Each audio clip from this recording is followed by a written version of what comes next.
So you sent me your list the other day. Yep. And the first thing I noticed on the list is you did not have my favorite quarterback on it. Oh, no. And I'm telling you right now, I don't care what anybody says. Let's go for it. I have been watching Grayson McCall play since his freshman season.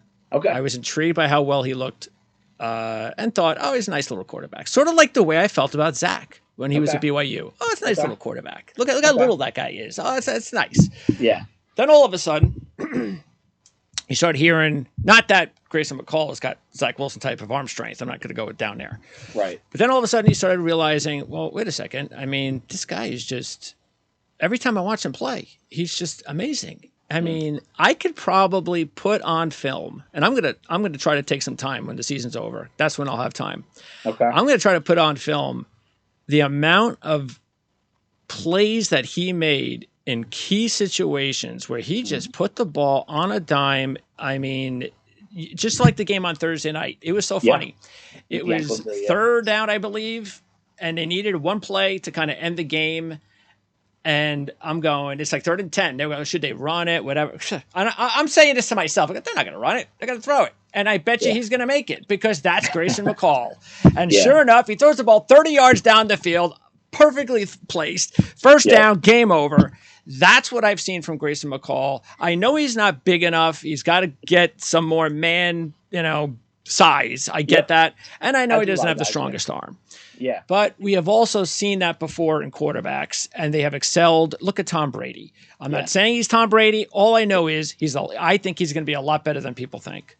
Yeah, I mean, I think it's a good call on him. I question if he'll come out this year, right? I mean, that's a possibility. You're right. He did redshirt 2019, and then he's the Sun Belt Offensive Player of the Year as a freshman in 2020, repeats that award in 2021. So if he stays on this trajectory in 2022 and wins it again, would you see a 3-time Conference Player of the Year go back to school? We'll see. I mean, I think it all comes down to the advisory board, what kind of grade outlook he gets from the advisory board. And let me ask you quickly then, next year's class, because this is a really good class. Yeah. Next year's class, if a lot of the top guys come out, does that mean next year's class is going to be pretty open or is it going to be more?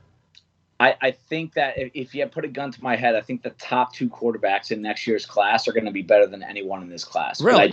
But I don't think you're going to see the depth. Like there are 4 to 5 really solid quarterbacks in this class. So I think are going to end up with a 1st round grade, maybe the 5th one being in the early 2nd. But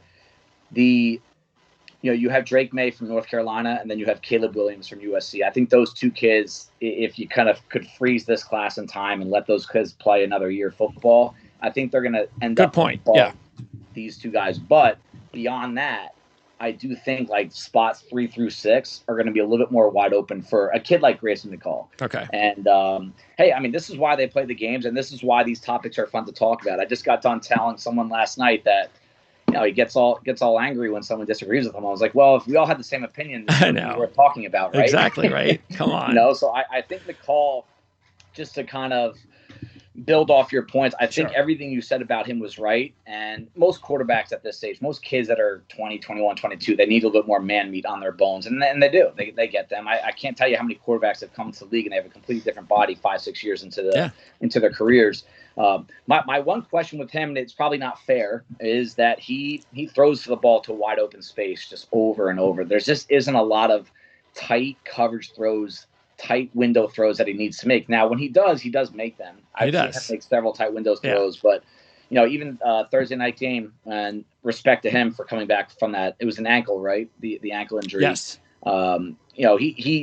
He shows that charisma, that toughness. That's also what I like about him. He is a wired up, tough kid, a football player, a real football player. So I do think that in time, we'll get more and more tape on him in the coming months. And I think at this point in the draft, like guys, 6 through 15. I mean, you if you told me, hey, you're going to have these 4 guys down 4 spots and these 4 guys up 4 spots, I wouldn't even shake at anything like that, because it just happens all the time. And there's a lot of tape still to be watching these guys. And just my initial thought on the call was that things look a little too easy for him for me to say, all right, he's in the same tier as I can hear CJ Stroud and Bryce Young and all those guys. Yeah. And again, that's the thing about once you do start getting more tape, and who knows, maybe it is better for him to come back another year. It's very possible.